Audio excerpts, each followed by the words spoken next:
நமது மரியாதைக்குரிய கேப்டன் திரு விஜயகாந்த் அவருடைய மறைவுக்கு நமது சங்கத்தின் சார்பாக நமது ஆழ்ந்த இரங்கலை தெரிவித்துக் கொள்கிறோம். அன்னாரின் ஆத்ம சாந்தியடைய இறைவனை பிரார்த்திப்போம். அன்னாருடைய மறைவிற்கு அஞ்சலி செலுத்தும் வகையில் தமிழகம் எங்கும் இன்று காலை காட்சிகள் ரத்து செய்யப்படுகிறது. தமிழகம் இன்று காலை காட்சிகள் விஜயகாந்த் மறைவையொட்டி ரத்து செய்யப்படுகிறது.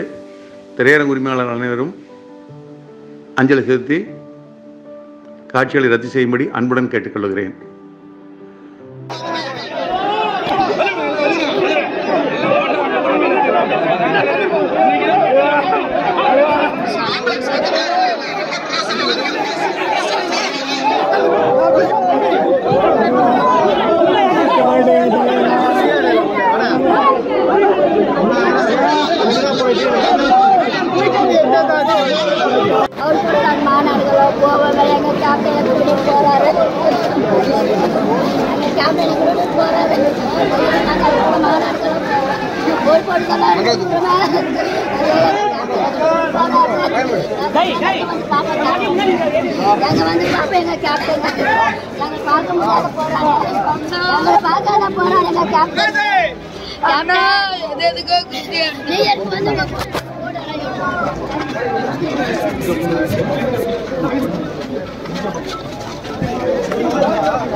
அது உள்ள விட்டுருங்க.